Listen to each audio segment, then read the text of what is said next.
যে ঘুষ খাইব যে ঘুষ দিব দুইটাই জাহান্নামের আগুনে জ্বলবে। আল্লাহ বলেছেন হারামা রিবা, আল্লাহ সুদকে হারাম করেছেন। সুদের ৭২টা গুনাহ আছে, এর মধ্যে সর্বনিম্ন গুনাহ হলো নিজের মায়ের সঙ্গে জিনা করা।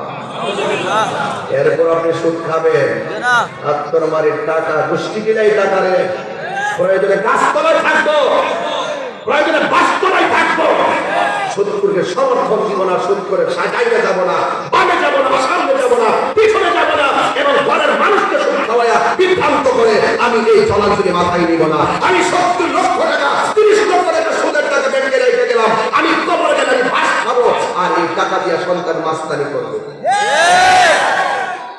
খবরদার যুবক আমার, সুদ খাওয়া যাবে না, মনে থাকবে।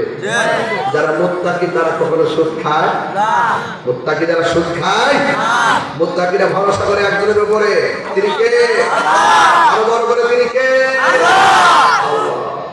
আহমদ ইবনে হাম্বল বলছেন, তুমি যে রুটি বানাইছো খাবিরা কার লাগে তাই থেকে তো কাজী করতে, কাজীরা তো ম্যাক্সিমাম সময় টাকা খায়া উল্টা পাল্টা করে।